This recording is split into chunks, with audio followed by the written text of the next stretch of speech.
नमस्कार, स्वागत है आप सभी का द न्यूज़ नाउ में। मैं ही अनीज आपके साथ।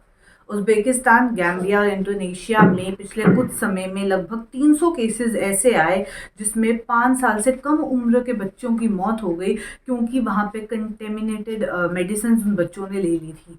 मामला है कि कफ सिरप्स वहाँ पे अवेलेबल ऐसे थे जो कंटेमिनेटेड थे, जिनमें डायएथिलीन ग्लाइकोल और एथिलीन ग्लाइकोल की मात्रा बहुत ज़्यादा थी, जिसके चलते उन बच्चों में किडनी फेलियर रिपोर्ट किया गया और लगभग 300 से ज़्यादा बच्चे जिनकी उम्र 5 साल से कम थी इन 3 देशों में उनकी जो है वो डेथ्स रिपोर्ट की गई। इसी के चलते वर्ल्ड हेल्थ ऑर्गेनाइजेशन ने अर्जेंट कॉल ली है। इसके ऊपर कहा है कि जल्द से जल्द काम किया जाए। जितनी भी कंटेमिनेटेड मेडिसिन हैं पूरे देश भर में वहाँ से उन्हें रिमूव किया जाए। जितने भी मैन्युफैक्चरर्स हैं, सप्लायर्स हैं, इवन जो लोग मेडिसिन खरीद भी रहे हैं, उन सब के लिए भी एडवाइजरी जारी की है कि आपको किस तरीके से काम करना है। अगर आप मेडिसिन बना रहे हैं, जो आप अपने प्रोडक्ट्स मंगवा रहे हैं, तो उसकी कैसे चेक करना है, इस सब के बारे में इन्होंने एक अर्जेंट कॉल जो है वो ली है। और मोटिव ये है कि डिटेक्ट किया जाए जितनी भी कंटेमिनेटेड मेडिसिन हैं पूरे बाज़ारों में, उनको निकाला जाए, जल्दी से जल्दी उनको रिमूव जो है वो किया जाए, उनकी सर्कुलेशन बंद की जाए। साथ ही साथ नोटिफिकेशन भी जो है वो जारी कर दी गई है कि जितनी भी कंट्रीज़ जहाँ पे इस तरीके की मेडिसिन हैं उसके ऊपर जल्द से जल्द एक्शन लिया जाए। इसकी सप्लाई चेन की बात की जाए या सर्विलेंस की बात की जाए, इन सब के चलते एडवाइजरी जारी कर दी गई है। सिर्फ ये 3 कंट्रीज़ जिनका मैंने नाम लिया, ये ऐसी 3 कंट्रीज़ थी जहाँ बहुत ज़्यादा केसेस जो है वो रिपोर्ट किए गए।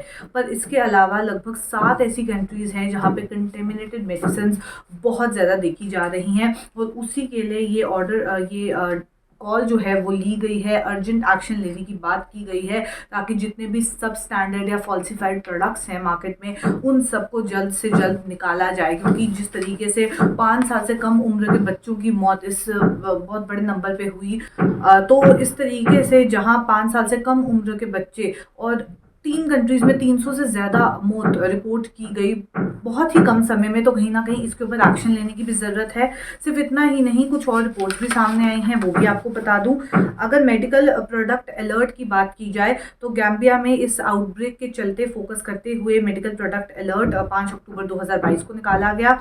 फिर अगर बात की जाए इंडोनेशिया की तो 6 नवंबर 2022 और साथ ही साथ मेडिकल प्रोडक्ट अलर्ट 11 जनवरी 2023 को जो है वो फोकस किया गया उज़्बेकिस्तान में। क्योंकि जिस तरीके से केसेस रिपोर्ट किए जा रहे थे, कहीं ना कहीं इन कंट्रीज ने इंडिविजुअल लेवल पे तो काम किया, पर WHO भी अब इस समय इंटरवीन करता हुआ नजर आ रहा है। सारी कंट्रीज से कह दिया है कि जितनी भी कंटेमिनेटेड मेडिसिन हैं, इस तरीके के कफ सिरप्स या और भी कोई दवाइयाँ हैं, उन सब की सप्लाई चेन में जो है वो ध्यान दिया जाए और उसे जल्द से जल्द रिमूव किया जाए।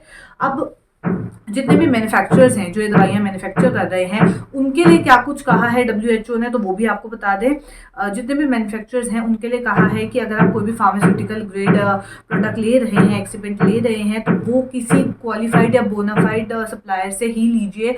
आप मेक श्योर कीजिए कि आप क्वालिफाइड बोनाफाइड सप्लायर से ही ये प्रोडक्ट्स ले रहे हैं। अदरवाइज कहीं ना कहीं ऐसे केसेस फिर से सामने आ सकते हैं।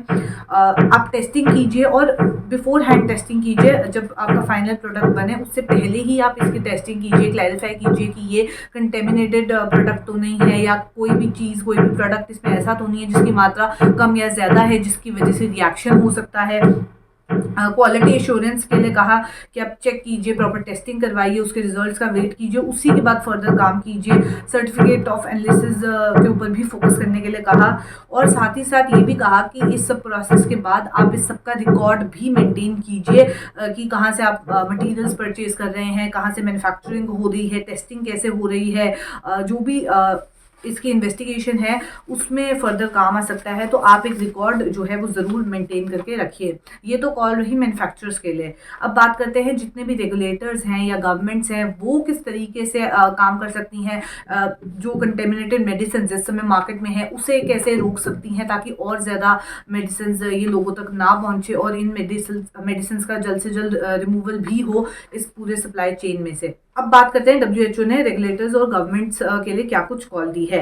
सबसे पहले तो उन्होंने कहा कि जो भी सर्कुलेशन हो रही है, जो भी मार्केट में दवाइयाँ हैं, उसके ऊपर ध्यान दीजिए, उसे डिटेक्ट कीजिए और हटाइए जल्द से जल्द, ताकि लोगों के पास ये मार्केट में जो दवाइयाँ हैं, जो सब स्टैंडर्ड हैं, फॉल्सिफाइड हैं, उन सब वो लोगों पे ना पहुँचे और जैसे डेथ के केसेस रिपोर्ट किए गए वो केसेस भी सामने ना आए। साथ ही साथ ये भी कहा है कि जितने भी मेडिकल प्रोडक्ट्स हैं मार्केट में वो अप्रूव हों प्रॉपर अथॉरिटीज़ के द्वारा। आप इसके ऊपर ध्यान दीजिए, अथॉरिटीज़ और लाइसेंस सप्लायर्स के ऊपर इस समय फोकस कीजिए कि सही तरीके से ये मेडिसिन आ भी नहीं है मार्केट में या नहीं।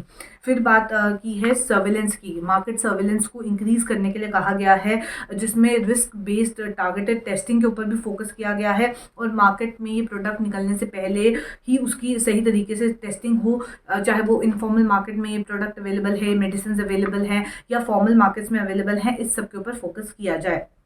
साथ ही साथ लास्ट जो कॉल रेगुलेटर्स और गवर्नमेंट के लिए ली है वो ये कि एनैक्ट कीजिए और इन्फोर्स कीजिए जैसे भी आपको अप्रोप्रिएट लगता है। लॉज की रिक्वायरमेंट है जहाँ पे ये जितने भी लीगल मेजर्स की रिक्वायरमेंट है पूरे मार्केट से ये सब स्टैंडर्ड प्रोडक्ट्स हटाने की, तो इसके ऊपर भी फोकस कीजिए। तो 3 कॉल्स जो है निकाली गई, पहली मैन्युफैक्चरर्स के लिए, दूसरी रेगुलेटर्स और गवर्नमेंट के लिए, तीसरी जो कॉल है वो सप्लायर्स और डिस्ट्रीब्यूटर्स के लिए है, क्योंकि कहीं ना कहीं उनका भी बहुत मेन रोल जो है वो देखने को मिल रहा है।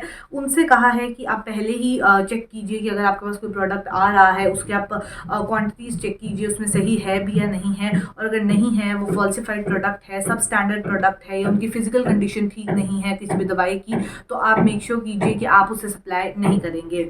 साथ ही साथ ये भी कहा है कि अगर आप कोई भी मेडिसिन या कोई भी प्रोडक्ट डिस्ट्रीब्यूट कर रहे हैं या बेच रहे हैं, वो आप मेक श्योर कीजिए कि किसी कॉम्पिटेंट अथॉरिटी से ही आपके पास आया है। आपको अथॉरिटीज़ का ध्यान जो है वो रखना होगा, देखना होगा आप सही जगह से प्रोडक्ट ले भी रहे हैं या नहीं। साथ ही साथ रिकॉर्ड्स यहाँ पे भी मेंटेन करने को कहा गया है, क्योंकि अगर इस तरीके की केसेस फिर से रिपोर्ट किए जाएंगे तो कहीं ना कहीं अगर रिकॉर्ड्स होंगे तो इन्वेस्टिगेशन में आसानी होगी। तो रिकॉर्ड्स मेंटेन करने के लिए लगातार हर एक से जो है वो कहा जा रहा है।